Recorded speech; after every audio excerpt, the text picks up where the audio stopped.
Hello friends, ओम श्री गणेशाय नमः। जय श्री कृष्णा। आप सभी का स्वागत है आपके अपने यूट्यूब चैनल पर।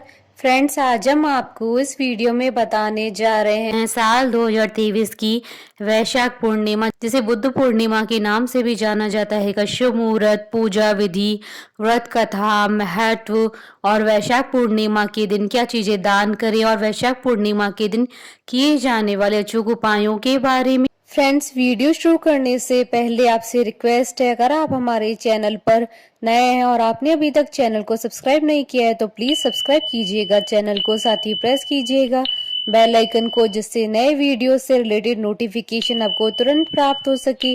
और वीडियो पसंद आने पर वीडियो को लाइक और शेयर जरूर कीजिएगा ताकि सभी भक्तों को इस वीडियो का लाभ प्राप्त हो सके।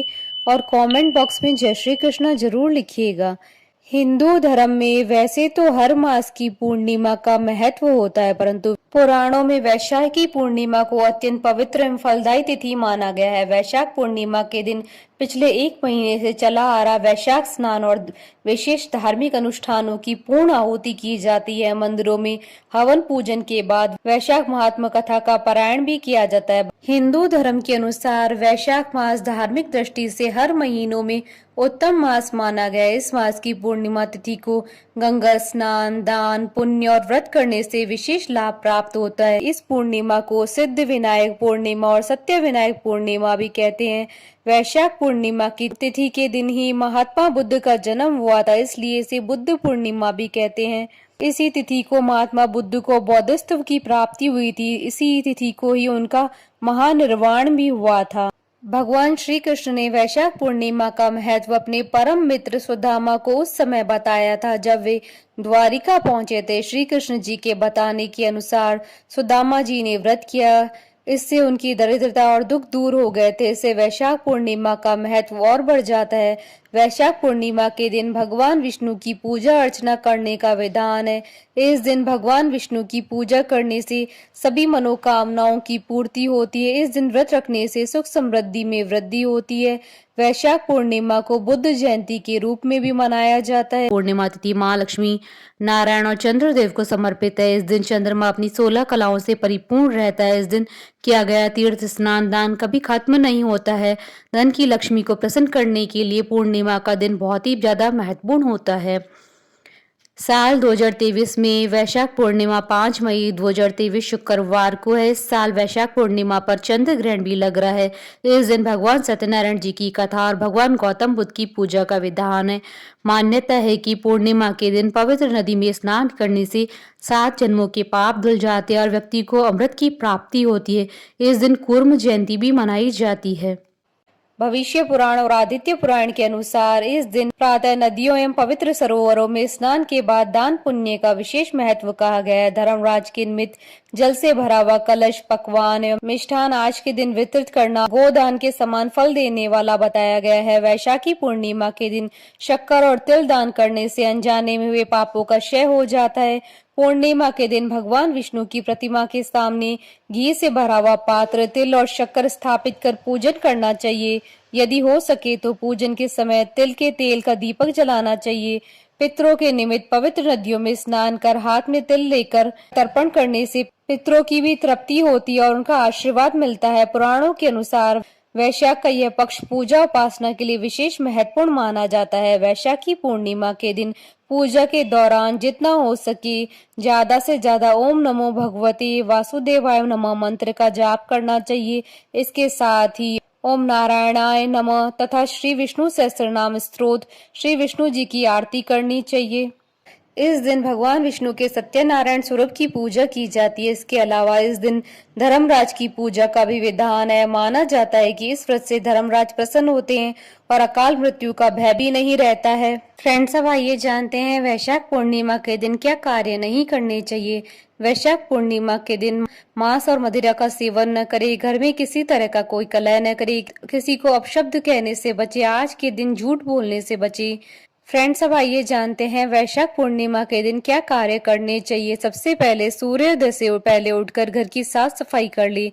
इसके बाद स्नान करके खुद पर गंगा जल का छिड़काव कर ली। घर के मंदिर में विष्णु जी की प्रतिमा के सामने दीपक जलाकर उनकी पूजा करी। घर के मुख्य द्वार पर हल्दी, रोली या कुमकुम से स्वास्तिक बनाकर वहां गंगा जल छिड़के। पूजा करने के बाद गरीबों को भोजन करवाकर उन्हें कपड़े दान दे। अगर आपके घर में कोई पक्षी हो तो उसे भी इस दिन आजाद कर दे। इसके बाद शाम को चंद्रमा को जल जरूर अर्पित करें। फ्रेंड्स, अब आइए जानते हैं वैशाख पूर्णिमा की शुभ मुहूर्त के बारे में। हिंदू पंचांग के अनुसार साल 2023 में वैशाख पूर्णिमा 5 मई 2023 शुक्रवार के दिन है। वैशाख शुक्ल पूर्णिमा तिथि प्रारंभ होगी 4 मई 2023 को रात्रि 11:44 पर और वैशाख शुक्ल पूर्णिमा तिथि का समापन होगा 5 मई 2023 को रात्रि 11:03 पर। स्नान का मुहूर्त रहेगा सुबह 4:12 से सुबह 4:55 तक और सत्यनारायण पूजा का मुहूर्त रहेगा सुबह 7:18 से सुबह 8:58 तक और चंद्रोदय का समय रहेगा शाम 6:45 पर और लक्ष्मी पूजा का मुहूर्त रहेगा रात्रि 11:56 से रात्रि 12:39 तक और कूर्म जयंती की पूजा का मुहूर्त रहेगा शाम 4:18 से शाम 6:59 तक। और इस दिन लाभ और उन्नति का मुहूर्त रहेगा सुबह 7:18 से सुबह 8:58 तक और शुभ मुहूर्त रहेगा दोपहर 12:18 से दोपहर 1:58 तक। साल 2023 में वैशाख पूर्णिमा के दिन चंद्र ग्रहण भी लग रहा है। यह चंद्र ग्रहण 5 मई 2023 को रात्रि 8:45 पर प्रारंभ होगा और इसका समापन रात्रि 1 बजे होगा।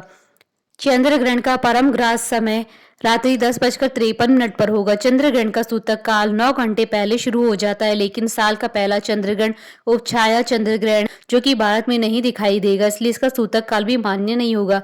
पंचांग के अनुसार 130 साल के बाद ये दुर्लभ संयोग बन रहा है कि जब बुद्ध पूर्णिमा के दिन ग्रहण लग रहा है। इस उपछाया चंद्र ग्रहण की कुल अवधि 4 घंटे 15 मिनट और 34 सेकंड है।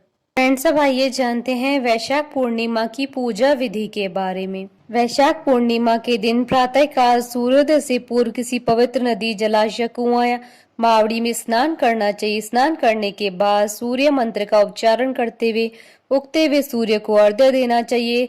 स्नान के पश्चात व्रत का संकल्प लेकर भगवान विष्णु जी की पूजा करनी चाहिए।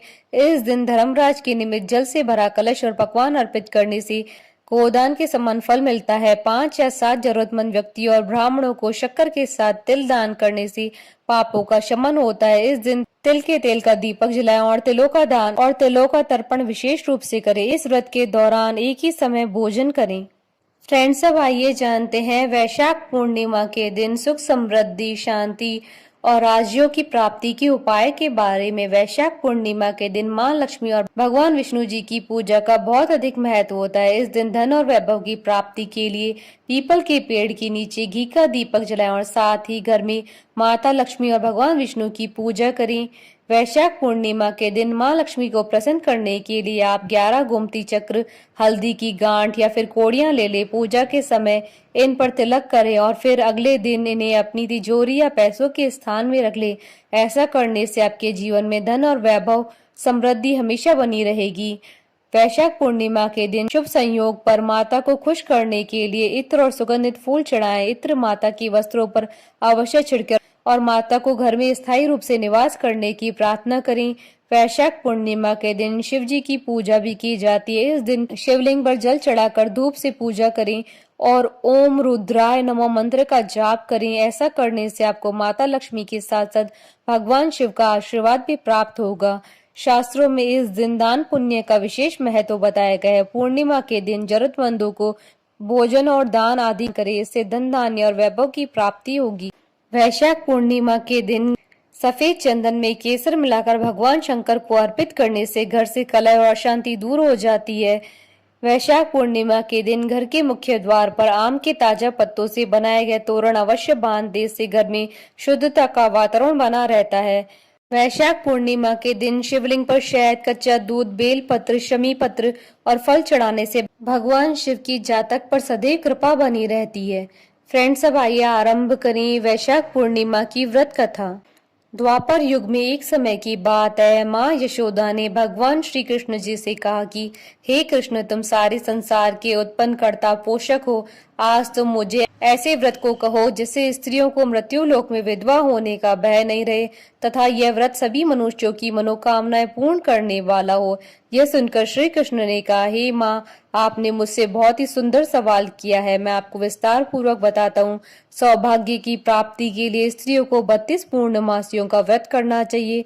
इस व्रत को करने से स्त्रियों को सौभाग्य, संपत्ति आदि की प्राप्ति होती है और संतान की रक्षा होती है। यह व्रत अचल सौभाग्य को देने वाला एवं भगवान शिव के प्रति मनुष्य मात्र की भक्ति को बढ़ाने वाला है। तब यशोदा जी कहती हैं कि हे कृष्ण, सर्वप्रथम इस व्रत को मृत्यु लोक में किसने किया, इसके विषय में विस्तार पूर्वक मुझे बताओ। तब भगवान श्री कृष्ण कहते हैं कि इस भूमंडल पर एक अत्यंत प्रसिद्ध राजा चंद्रहास्य से पालित अनेक प्रकार के रत्नों से परिपूर्ण कांतिका नाम की एक सुंदर नगरी थी। वहां पर धनेश्वर नाम का एक ब्राह्मण निवास करता था। उसकी स्त्री अति सुशीला रूपवती स्त्री थी। दोनों ही उस नगरी में बड़े प्रेम के साथ निवास करते थे। घर में धन धान्य आदि की कोई कमी नहीं थी। उनको एक बड़ा दुख था, उनके यहाँ कोई संतान नहीं थी। इस दुख से वे अत्यंत दुखी रहा करते थे। एक समय एक योगी नगरी में आया। वह योगी उस ब्राह्मण के घर को छोड़कर सभी के घर से भिक्षा लाकर भोजन किया करता था। रूपवती से वह भिक्षा नहीं लेता था। उस योगी ने रूपवती से भिक्षा न लेकर के और अन्य दूसरे घरों से भिक्षा लेकर भिक्षा के अन्न को गंगा किनारे पर जाकर बड़े प्रेम के साथ खाया। तभी धनेश्वर ने योगी को ऐसा करते हुए देख लिया। अपनी भिक्षा के अनादर से दुखी होकर के धनेश्वर योगी से कहता है कि हे महात्मन, आप सभी घरों से भिक्षा लेते हैं लेकिन मेरे घर की भिक्षा कभी नहीं लेते, इसका क्या कारण है? तब योगी ने कहा कि निसंतान के घर की भीख पतितों के अन्न के समान होती है और जो पतितों का अन्न खाता है वह भी पतित यानी पापी हो जाता है। क्योंकि तुम निसंतान हो, तुम्हारे यहाँ कोई संतान नहीं आता, पतित हो जाने के भय से तुम्हारे घर की भिक्षा नहीं लेता हूँ। धनेश्वर यह बात सुनकर अपने मन में बड़ा दुखी हुआ और हाथ जोड़कर के योगी के पैरों पर गिर पड़ा तथा आतुर भाव से कहने लगा कि हे महाराज, ऐसा है तो आप मुझे कोई पुत्र प्राप्ति का उपाय बताइए। आप सब जानने वाले हैं, आप मुझ पर अवश्य कृपा करें। धन की मेरे यहाँ कोई कमी नहीं है, लेकिन पुत्र यानी संतान न होने के कारण बहुत दुखी हो गया हूँ। मेरे इस दुख का हरण कीजिए, आप सामर्थ्यवान हैं। तब योगी जी यह सुनकर कहने लगे कि हे ब्राह्मण, तुम चामुंडा देवी की आराधना करो। तब ब्राह्मण घर आकर अपनी पत्नी को पूरी वृतांत कहकर स्वयं वन में चला गया। वहां पर उसने माँ चामुंडा की उपासना की और उपवास किया। माँ चामुंडा ने 16वें दिन उसको स्वप्न में दर्शन दिया कि हे धनेश्वर, जा तेरे यहाँ पुत्र होगा, लेकिन उसकी 16 वर्ष की आयु में मृत्यु हो जाएगी। यदि तुम दोनों स्त्री पुरुष 32 पूर्णमासियों का व्रत श्रद्धा पूर्वक और विधि पूर्वक करोगे तो वह दीर्घायु का हो जाएगा। जितनी तुम्हारी सामर्थ्य हो उतने आटे के दिए बनाकर शिव जी का पूजन करना, लेकिन पूर्णमासी को 32 हो जाने चाहिए। और प्रातः काल इस स्थान के समीप एक आम का वृक्ष दिखाई देगा, उस पर तुम चढ़कर फल तोड़कर शीघ्र अपने घर चले जाना और अपनी स्त्री को सारा वृतांत बताना। और ऋतु स्नान के बाद वह स्वच्छ होकर के और शंकर जी का ध्यान करके फल को खा लेगी। तब भगवान शंकर की कृपा से गर्भ ठहर जाएगा। जब ब्राह्मण प्रातः काल उठा तो उसने उस स्थान के पास एक आम का वृक्ष देखा जिस पर बहुत सुंदर आम का फल लगा हुआ था। उस ब्राह्मण ने आम के पेड़ पर चढ़कर फल को तोड़ने का प्रयत्न किया और असफल रहा। तब उसने भगवान गणेश जी की वंदना की। भगवान गणेश जी की प्रार्थना करने पर उनकी कृपा से धनेश्वर ने आम का फल तोड़ लिया और अपनी स्त्री को लाकर दे दिया। धनेश्वर की स्त्री ने कहे अनुसार फल को खा लिया और वह गर्भवती हो गई। देवी जी की असीम कृपा से एक पुत्र प्राप्ति हुई। उन्होंने उसका नाम देवीदास रखा। बालक अपने पिता के घर बढ़ने लगा। भवानी की कृपा से वह बालक पढ़ने में भी बहुत होशियार था। दुर्गा जी की आज्ञा अनुसार उसकी माता ने 32 पूर्णमासी के व्रत करना शुरू कर दिया, जिससे बालक दीर्घायु वाला हो जाए। 16वां साल लगते ही देवीदास के पिता को बहुत चिंता हो गई, कहीं उनके पुत्र की मृत्यु इस साल नहीं हो जाए। इसलिए उन्होंने अपने मन में विचार किया कि यह दुर्घटना उनके सामने हो गई तो वह कैसे सहन कर पाएंगे। तो उन्होंने देवीदास के मामा को बुलवाया और उन्होंने कहा कि देवीदास 1 वर्ष के लिए काशी में जाकर विद्या का अध्ययन करे और उसको अकेला भी नहीं छोड़ना चाहिए, इसलिए तुम साथ में चले जाओ और 1 वर्ष के बाद इसको वापस लौटा के लाना। तब सारा प्रबंध करके उसके माता पिता ने देवीदास को एक घोड़े पर बैठाकर उसके मामा को उसके साथ भेज दिया, किंतु यह बात उसके मामा या और किसी को पता नहीं थी। धनेश्वर ने अपनी पत्नी के साथ माता भगवती के सामने मंगल कामना और दीर्घायु के लिए भगवती की आराधना पूर्णमासियों का व्रत करना आरंभ कर दिया। इस प्रकार उन्होंने 32 पूर्णमासियों का व्रत पूरा किया। एक दिन मामा और भांजा रात्रि बिताने के लिए गांव में ठहरे थे। वहां पर एक ब्राह्मण की सुंदर लड़की का विवाह होने वाला था। जहां बारात रुकी हुई थी वहां पर देवीदास और उसके मामा भी ठहरे हुए थे। इसके बाद लड़की देवीदास से विवाह को अपना पति मान लेती है और उससे ही विवाह करने के लिए कहती है, लेकिन देवीदास अपनी आयु के बारे में बताता है। लेकिन इस लड़की ने कहा कि जो गति आपकी होगी वही मेरी होगी। हे स्वामी, आप उठिए और भोजन कर लीजिए। इसके बाद देवीदास उसकी पत्नी ने दोनों ने भोजन किया। सुबह देवीदास ने अपनी पत्नी को 3 नगों से जड़ी हुई अंगूठी और रुमाल दिया और उसने कहा, मेरा मरण और जीवन देखने के लिए पुष्प वाटिका बना लो। जब मेरा प्राण अंत होगा तो ये फूल सूख जाएंगे, ये फिर से हरे भरे हो जाएं तो जान लेना कि मैं जीवित हूँ। भगवान कृष्ण कहते हैं कि हे माता, देवीदास विद्या अध्ययन करने के लिए काशी चला गया। कुछ समय बीत जाने पर सर्प देवीदास के पास जाता है और देवीदास को डसने का प्रयत्न करता है, लेकिन व्रत के प्रभाव से देवीदास को काट नहीं पाया, क्योंकि उसकी माता ने पहले ही 32 पूर्णिमासी के व्रत पूरे कर लिए थे। इसके बाद काल स्वयं वहां आया और उसके शरीर से उसके प्राणों को निकालने का प्रयत्न करने लगा, जिससे वह मूर्छित होकर पृथ्वी पर गिर पड़ा। भगवान की कृपा से माता पार्वती के साथ शंकर जी वहां पर आ गए। माता पार्वती ने शंकर जी से कहा कि इसकी माता ने पहले ही 32 पूर्णिमासी का व्रत किया है, आप उसको प्राण दान दे। इस प्रकार शिव जी ने उसके प्राणों की रक्षा की और काल को पीछे हटना पड़ा। देवीदास स्वस्थ होकर पुनः बैठ गया। उधर उसकी स्त्री उसके काल की प्रतीक्षा किया करती थी। जब उसने देखा कि पुष्प वाटिका में पुष्प और पत्ते नहीं रहे तो उसको अत्यंत आश्चर्य हुआ, लेकिन जब वह वाटिका फिर से हरी भरी हो गई तो वह जान गई कि उसके पति को कुछ नहीं हुआ। यह देखकर वह बहुत प्रसन्न मन से अपने पिता से कहने लगी कि पिताजी, मेरे पति जीवित है, आप उनको खोजो। 16वां साल बीत जाने पर देवीदास अपने मामा के साथ काशी से वापस चल दिया। उधर उसके ससुर घर से उसको खोजने के लिए जाने ही वाले थे कि लेकिन वहां पर मामा और भांजे पहुंच गए। ससुर उनको अपने घर में ले आए और नगर निवासी वहां पर एकत्रित हो गए और उन्होंने निश्चय किया कि इस कन्या का विवाह इसी बालक के साथ हुआ होगा।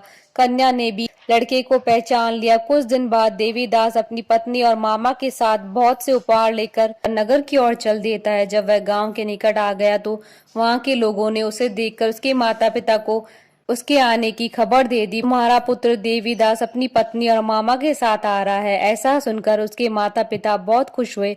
पुत्र और पुत्र वधू की आने की खुशी में धनेश्वर ने बहुत बड़ा उत्सव मनाया। तब भगवान श्री कृष्ण जी कहते हैं कि धनेश्वर 32 पूर्णिमासी के प्रभाव से पुत्रवान हुआ। जो भी व्यक्ति या स्त्री इस व्रत को करते हैं वह जन्म जन्मांतर के पापों से छुटकारा प्राप्त कर लेते हैं। बोलिए भगवान श्री कृष्ण की जय, भगवान विष्णु की जय, भगवान शंकर माता पार्वती जी की जय। हमारे साथ इस वीडियो में अंत तक बने रहने के लिए आपका धन्यवाद। ओम श्री गणेशाय नमः। जय श्री कृष्णा।